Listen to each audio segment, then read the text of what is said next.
Hi, I'm Tim Cynova, principal at Work Shouldn't Suck. Today, I'm joined by the amazing Courtney Harge and Nicola Carpenter, who together this fall are co-teaching an upcoming online course in the how of race-based caucusing in the workplace. As a preview to their upcoming course, we thought it would be fun to ask them about, in a kind of 73 questions with Vogue, some of the questions they frequently receive when people ask them about race-based caucusing. We don't have 73 questions, but what we do have are two incredibly knowledgeable people whose answers will be chock full of expertise and insights. And even with about 30 questions, we'll just start to scratch the surface, which is why we created a course to delve into everything deeper. So let's get going. What is anti-racism, anti-oppression work? And in particular, anti-racism, anti-oppression work in the workplace? Anti-racism, anti-oppression work is, in all spaces, the act of interrupting and redirecting oppressive systems. Oppressive systems are at play at work. Capitalism is imbued with oppressive systems. And so the work of anti-racism and anti-oppression at work is interrupting how those systems are laid on top of how we do our jobs. What does accountability look like for anti-racism, anti-oppression work in the workplace? Accountability looks different than it looks, I think, in other aspects of work. It's difficult to measure that we are 30% less racist than we were last week, or that we have, improved our anti-racism by 20% over last quarter. Like, it's less measurable than one would seem. It's more about the workplace feels less hostile. There's less tension. There are ways in which it can be more productive because people are more willing to be honest and open in the work that they're doing. So accountability actually looks like a healthy, thriving, happy workplace in ways that may not be measurable, but are definitely tangible. And I think that accountability looks different depending on what you're talking about. And I think that we talk about this more with caucusing. There are very specific ways that we talk about accountability related to caucusing. I think that there are different ways that we talk about accountability related to, smaller things. I think it's harder to talk about accountability in a large way and easier when talking about accountability in smaller ways. How are you accountable in your specific job? How are you accountable in, smaller little chunks? So I think it's hard to talk about accountability in a huge chunk, but it's way easier to talk about accountability in tinier little pieces. So how are you accountable in, this one decision? How are you accountable in this one smaller way? I think is a much easier way to approach this. And I think later we can talk more about accountability within the caucus structure and building accountability in the workplace through caucusing. I think that it becomes a lot easier to answer these big, hard questions when you start breaking them up into smaller pieces. What is race-based caucusing? So when we talk about race-based caucusing, I think that there are different ways of talking about it. But what we're talking about race-based caucusing at work is splitting up into a people of color caucus and a white caucus and meeting regularly. We're specifically talking about meeting monthly and having spaces to understand that there are different things that need to happen in these two spaces and understanding that these need to happen separately, that we can't, have these conversations all together without having these conversations separately. So that is what we're talking about when we're talking about race-based caucusing.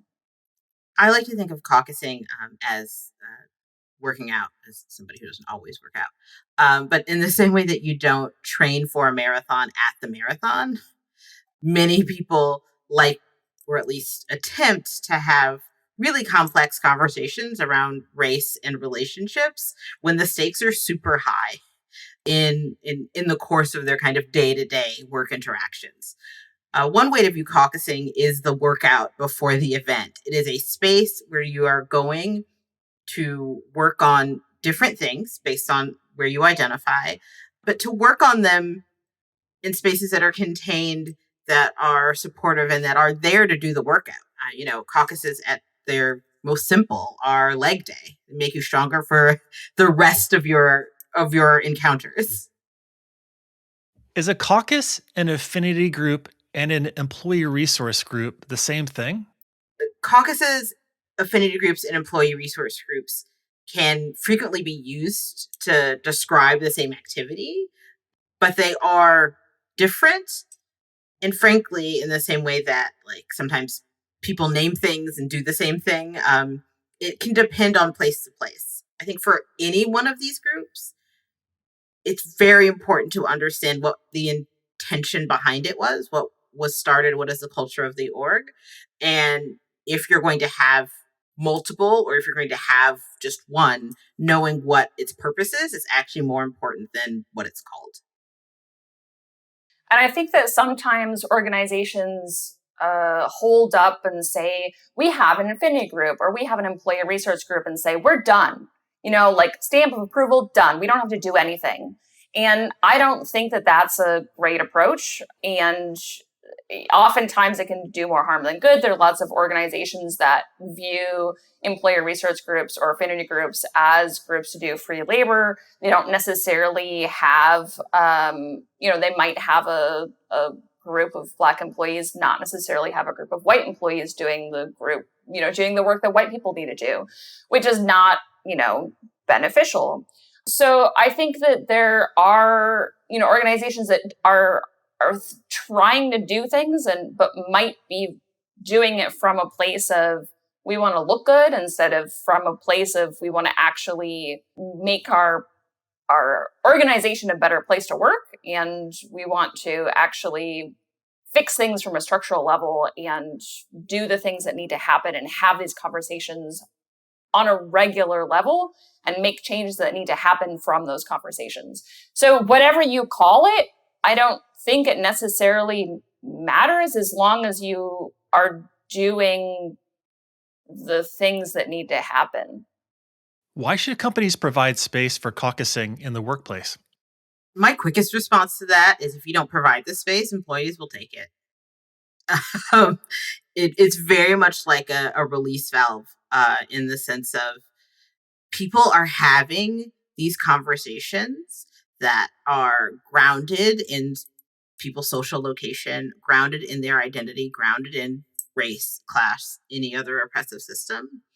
And they're having these conversations in spaces that you don't necessarily want them to be having them, or, it becomes a conversation around like an email actually becomes a conversation around race. Or if you look at some companies in the news, like sometimes that Slack channel that you think is for fun turns into the space where people are having these conversations. And so the best answer I can provide for why companies should provide a container for these conversations is if they don't have a container, they will show up everywhere. Who should be caucusing? I think that any organization that wants to further their anti-racism work and put words into practice should be caucusing. Why would someone be part of a caucus? People approach caucusing and their participation in caucusing for a variety of reasons. Some people want a safe space to be able to work through some of the things that they need to work through at work with people who look like them or with a support that is familiar to them. Some people, frankly, feel like they just should participate and don't even know how to articulate what their participation would do for them. Socially, the organization will change as you caucus. People who are doing the work will find that they are having deeper conversations, or people may feel a greater sense of psychological safety. And while peer pressure is never the strongest motivator, sometimes watching your colleagues change and watching relationships deepen because they are doing the work is an excellent motivator to get people to participate. People want to be connected to other people, and seeing growth and change and honesty emerge becomes a great reason for somebody to participate in a caucus. What do companies need to do before they introduce race-based caucusing in the workplace? So I think there's some things that can be helpful. I think that it could be helpful to become clear on why organizations are doing this and have some shared vocabulary. Having some kind of organization-wide anti-racism, anti-oppression training can be helpful to do this. Without some kind of shared language around it, there can be some misunderstandings without this. Because caucusing exists within the current culture, and it's helpful to know that. Any kind of mistrust within the organization, any kind of conflict that arises within the organization will happen inside of caucusing. But that being said, caucusing can be a helpful container to work through some of these difficult conversations.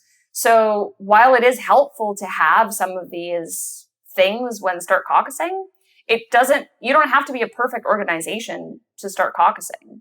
You can have caucusing as a container to work through some of these things. You don't have to be a perfect organization before you start caucusing. If that's the case, you'd never caucus. There is no such thing. There's no such thing as a perfect organization. You would never. It's impossible. I want to echo that, and I also want to offer having a difficult conversation. I think leadership should have a difficult conversation with itself about how they are willing to change. Because caucusing as a process isn't necessarily linear. It's not like we're going to meet this often and at the end we're going to have these deliverables. It is a means, a growth. It is an experience. And one of the downsides to people getting more comfortable at work is in that they will also share more about what is harming them or what is unhelpful for them. And leadership should be in a space to receive that they actually may not know everything that is wrong or harmful in their organization. And caucusing provides a space for that, which means that before you start caucusing, leadership needs to be prepared, not with a plan to fix everything, but to understand that you may hear or receive things that are happening that you didn't know. What do employees need to do before they start caucusing? I think one of the hardest things for employees to do is really recognize that the way for change in this space is kind of embracing vulnerability. And so doing whatever an employee needs to do to kind of understand that, you have to be willing to show up to the caucus, and you don't have to bare your soul every day, but you do have to be willing to say, like, this space was harmful, or I don't understand this thing, or I'm not even sure why we're here. Like, the vulnerability of questioning. Caucusing is not a webinar. It's not you sit and receive a bunch of information. It is kind of the active generating of the future you want to exist in. And that is a vulnerable position to be, because you are, in essence, letting folks know, like, what is working, what isn't working, and what could change. And I recognize that a lot of employees, particularly employees of color, spend a lot of time building a protective and necessary wall from being vulnerable at work for a variety of reasons that are historically informed. And being willing to let a bit of that go to go and participate and generate change is, I think, something that all the employees need to do, while particularly empathizing as a person of color with what it means to do that as a person of color, and be willing to do it anyway. How do people determine which caucus to attend? Caucusing participation should be based on how people self-identify. There's no way that the organization should assign folks necessarily, because there are so many things you can never really know.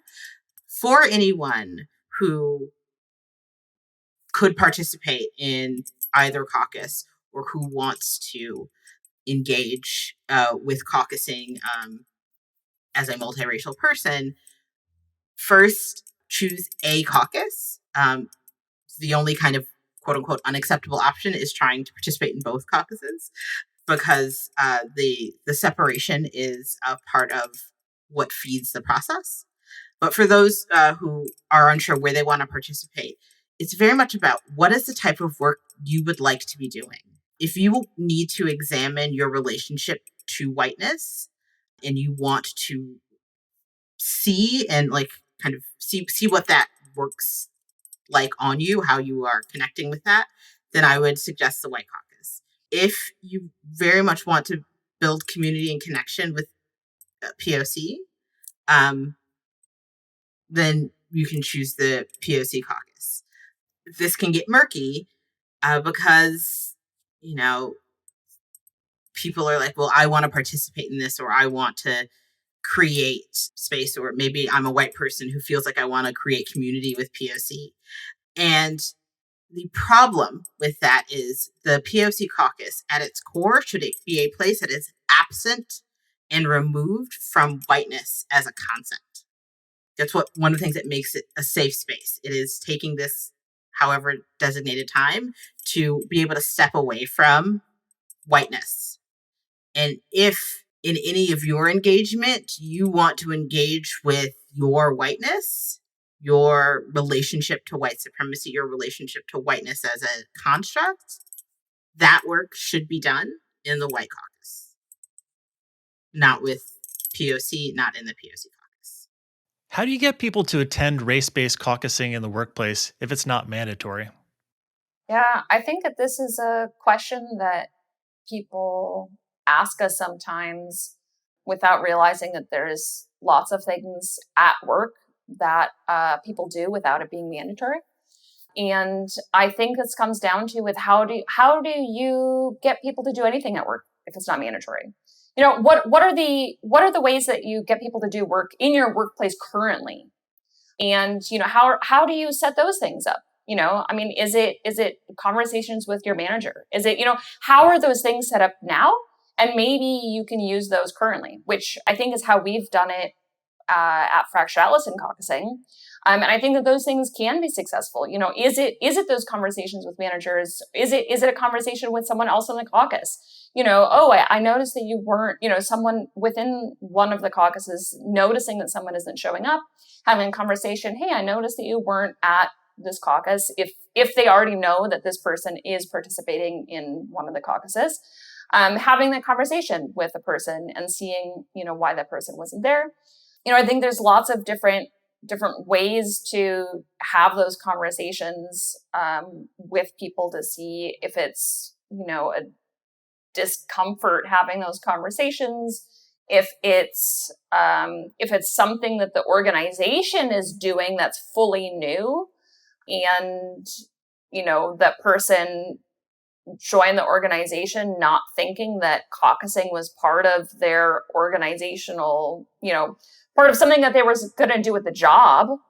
That's, you know, one reason why they might not be joining. You know, maybe they have too much work that they're doing. You know, there's so many different reasons why someone might not be joining.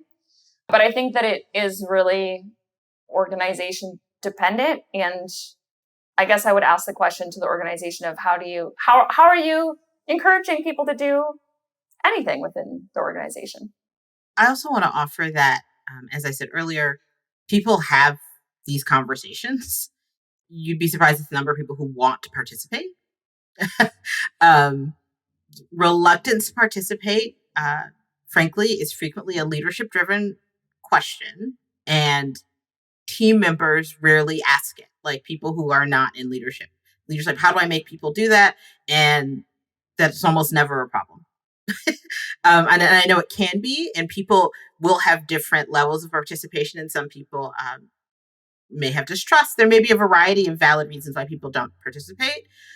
But if you get to a point where you are kind of set up and are discussing caucusing, rarely do people not show up or not participate or just say, you know what, now we're not going to do that. They very rarely just kind of wither. How often do caucuses meet? We've done an hour once a month. Each caucus should be allotted the same amount of time and resources. It also shouldn't be considered like time off. Like it shouldn't be like a lunch break or it is in fact a meeting. Sometimes caucuses can take place over lunch, but it should be considered work. It is a working meeting. So yes, but once a month for about an hour. Is there an ideal number of people to be in a caucus? The ideal number is everyone who is ready and able to participate. It may take plenty of time and some more trust building to get what is a critical mass of participation, but they should be, frankly, diagonal in that across your organization and at all levels of leadership. Everyone can benefit from community and conversation, frankly. And so I think the ideal number is everybody who wants to be there and is willing to engage. If people are not engaging or actively sabotaging the space, it is less than that. let those people not have to participate or not participate if they are undermining the process. But yeah, the number of people who are ready and willing and able to engage is the ideal number. Yeah. I would say more than 2, and anything more than 15 people can get slightly unwieldy. And at that point, particularly for White Caucus, which tends to be more structured, which we can talk about a little bit further. And you might want to engage more tools like breakout groups to have more in-depth conversations. If you start to have a larger group than, say, 15 people, it might start to get a little bit unwieldy to have full group conversations at that size. What happens during a caucus? How are they structured? I'll speak for the POC caucus, and we've chosen to structure it really with the guiding principle, as I've said earlier, of this is an hour outside of the white gaze and where one can disengage from whiteness and white supremacy culture as a construct. And so it is a space during the caucus, we focus on what are the people who are gathered there in need of. Is it a check-in where everybody's like, this is how I'm feeling, this is what's going on? Is it like, I have this problem? Is it I have this success that I want to celebrate in this space? What are the people who are present able to offer, and what do they need? And that hour is focused on the people who are present in the caucus without centering or even engaging in whiteness, white supremacy culture, or what white people may need or feel. And at White Caucus, it is very structured. There's always a facilitator that usually rotates of someone in the group. And it is very focused on learning. Oftentimes there's homework, and really is talking about, whiteness, white supremacy, and how does it show up kind of in the workplace, in the lives, and, kind of interrupting that. What happens after a caucus meeting? So we talked a little bit about accountability earlier, and something that is important in the caucus structure is accountability within caucusing. So there's a few ways of building in accountability within caucusing, but we think it's very important that the people of color within the organization understand what the white people are talking about within caucusing. So in White Caucus, notes are always taken, and the notes are always shared with the people of color caucus. This can be done in a few different ways. We've tried a few different things. We've had people of color liaison and a white caucus liaison that have met in person. And then we've also tried out sharing those notes via something like a Slack channel or something virtually. And both of those have worked. It depends on, organizational capacity, what you want to try out. You can have those liaisons switch up. It depends on, different things. But just as long as we make sure that those notes are taken every month and that those notes are shared so that, the white people aren't just sitting in a room every month and talking without that just being shared. Because what we don't want to happen is to have that meeting turn into a staff meeting, which would be the white people making decisions without people of color in the room, which would, be not what we would want to get out of caucusing, because that would be, white people making decisions excluding people of color from the room, which is, a terrible, terrible decision. And it's just not what we want from caucusing. It would be the opposite of accountability. For the POC caucus, after really depends on, again, on what the folks present in the caucus needed. So sometimes it's follow-up. Sometimes there are questions that go to the white caucus, or sometimes there are just broader questions or things to be planned or determined or followed up on. But ultimately, it really depends on what do the people need in that meeting, and then what can be followed up on, what can be done next. Who's responsible for managing the caucus process? So everyone really is responsible for managing the caucus process, which can get a little bit overwhelming because sometimes if everyone is responsible, it means that it can fall into no one being responsible. So that's where it becomes really important to finding ways of structuring this process, which I mentioned there are different ways of structuring this process. You can set up things like caucus liaisons, a POC caucus liaison and a white caucus liaison for set periods of time, or that rotate, or, just making sure that you have structures set up to make sure that you understand kind of what the responsibilities are so that you know who is responsible and for what period of time, and so you know that they happen. Do you need a facilitator to get caucusing started or keep caucusing going? I think a facilitator is a great resource to kickstart the process and generate excitement if things feel a bit stagnant. The only caveat around facilitators is be sure to hire facilitators that could participate in the caucus. They will facilitate. So white folks in the white caucus, POC folks in the POC caucus. Can't we just all be in the same room to talk about this? How is this supposed to help address racism and oppression if it's just white people talking in a room together?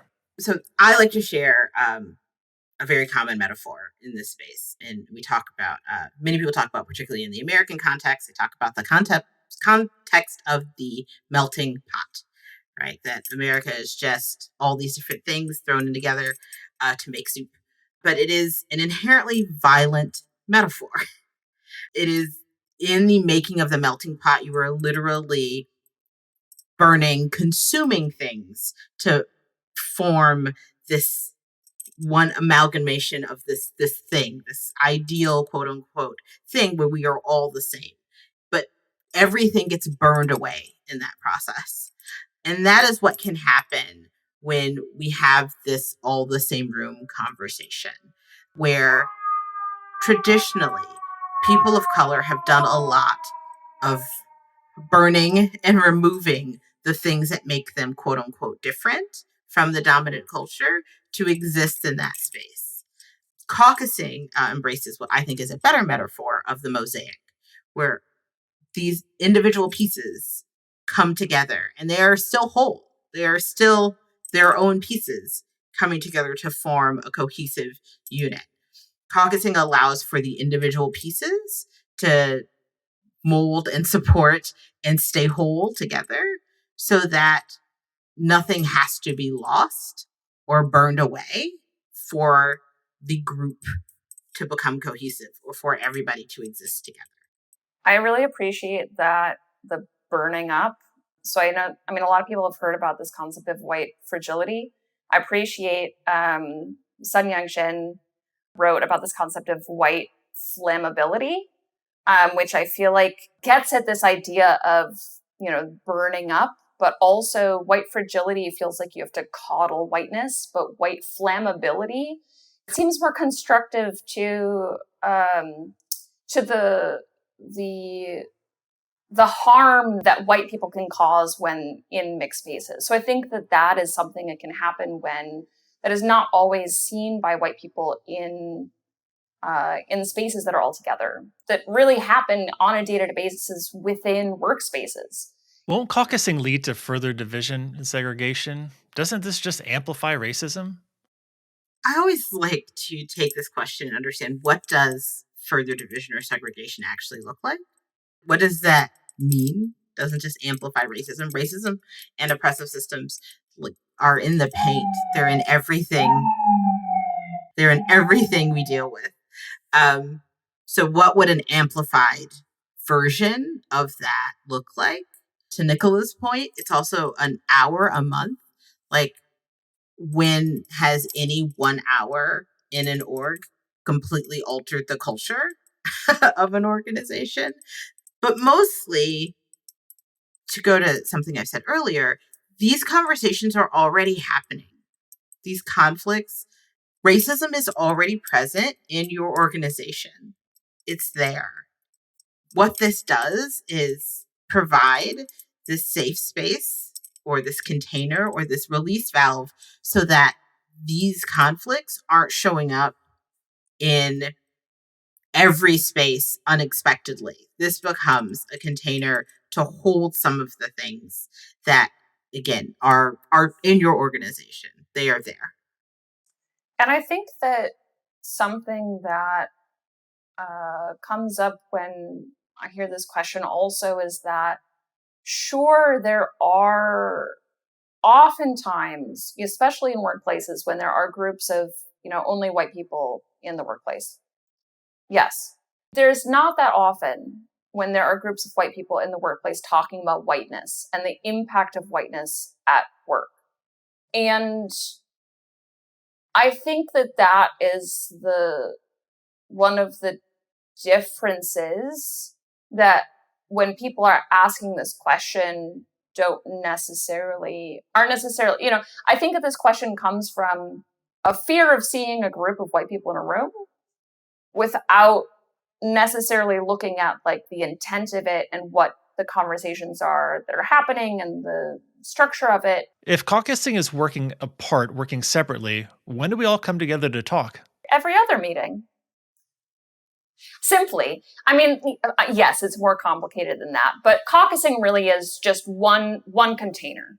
If you think of the organization as being like a pantry, and you have a whole lot of different containers of jars and of all of your different lovely containers. Caucusing is just one of the containers. All of the other containers are different other kinds of meetings. So all the other meetings is when you come together. And those are all of the other meetings. Those might take other forms depending on your organization. Those are all of the other times you come together. And that really depends on your organization. And what those other containers hold is up to you. And what comes from caucusing might determine what those other containers are and what you need. You might need to have conversations in other forms. You might need to increase anti-racism trainings. You might find that you need that. You might need more conversations about how to have healthy conflict. You might find that you need that.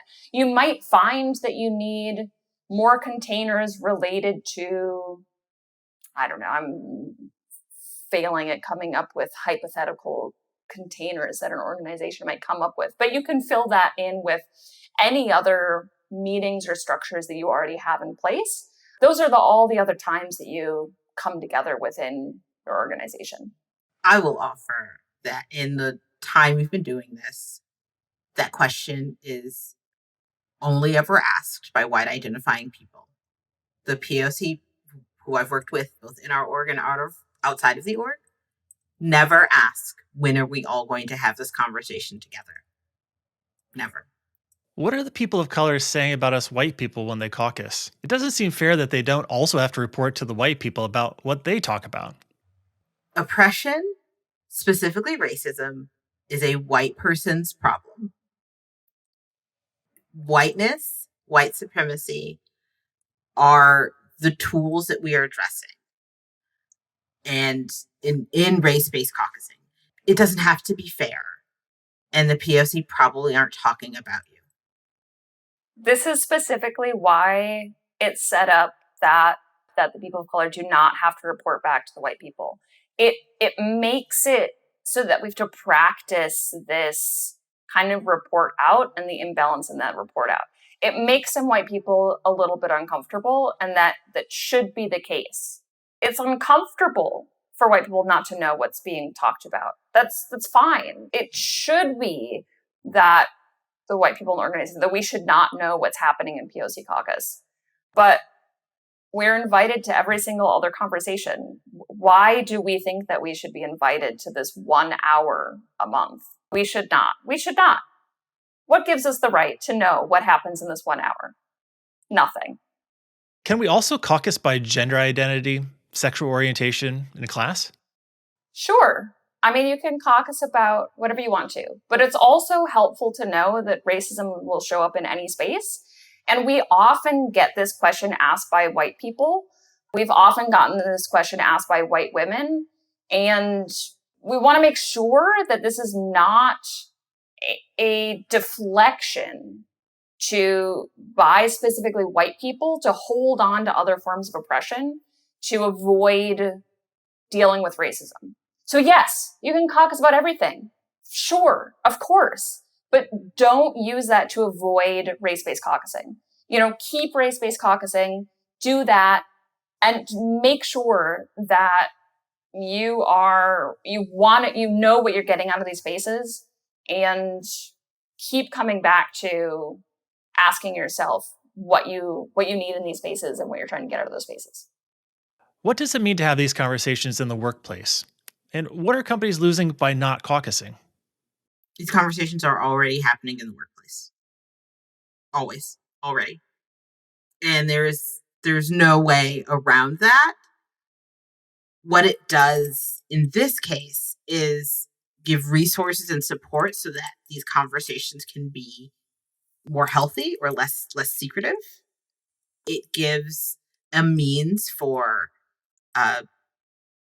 people to actually name things that they are experiencing, because frankly, as I said, these conversations happen, and they happen in ways that can be very harmful, very destructive, and simply organizations may never know that these conversations are being had or what's happening in them. Yeah, they may never know without caucusing to give a safe space and a healthy space.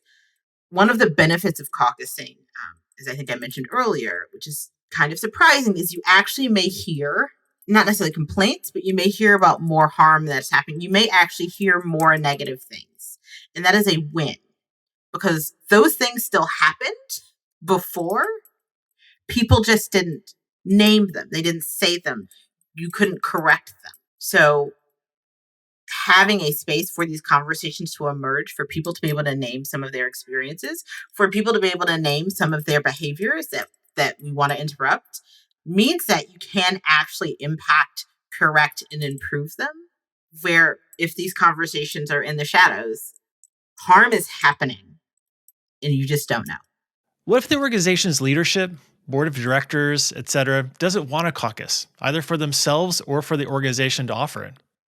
Whenever we get this question, I like to remind people of what the organization is losing by not caucusing, bringing it back to what Courtney was talking about earlier, and also bringing it to the organization's mission or purpose. How does doing this further impact what the purpose and mission of the organization is, and how can this kind of impact what the organization is trying to do?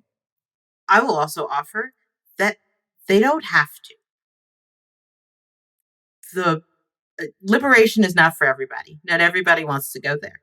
And if people who are responsible for the future of an organization, leadership, boards of directors, they are compensated and supported with all of the institutional power given to them by the institution. If they do not want to go to the future we all long for, they don't have to go.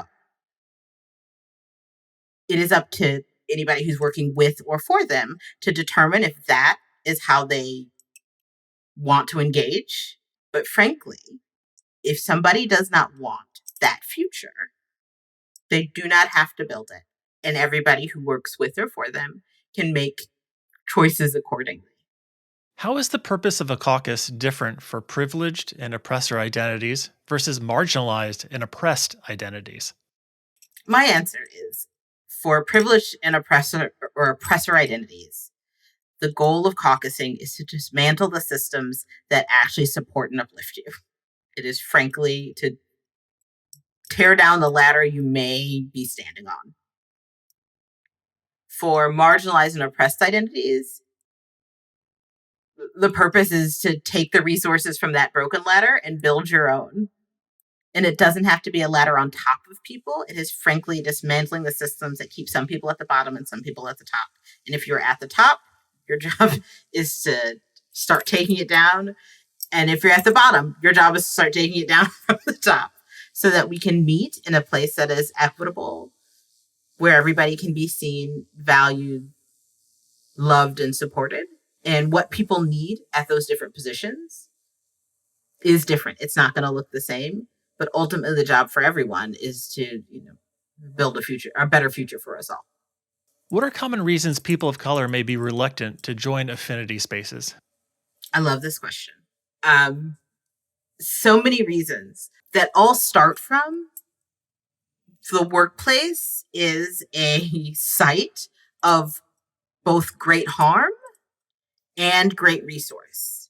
Capitalism has made it so that we have to work to live. And people of color frequently have been harmed at those workplaces without spaces to exit because they need to work to live. And anything that risks the work to live is dangerous.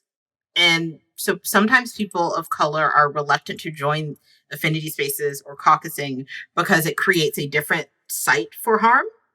Maybe it also, as I mentioned, creates vulnerability where you have to open up and say, hey, I don't like these things. And that can invite for some retaliation. It can invite discomfort. It may also be having to admit that you were harmed in ways that you may not want to deal with. So it becomes there are a lot of barriers to address it. Something I think that is particularly relevant and that actually shows this is a recent statistic that says only 97% of Black workers do not want to return to the office if they open. Only 3% of Black workers wish to go back into an office building.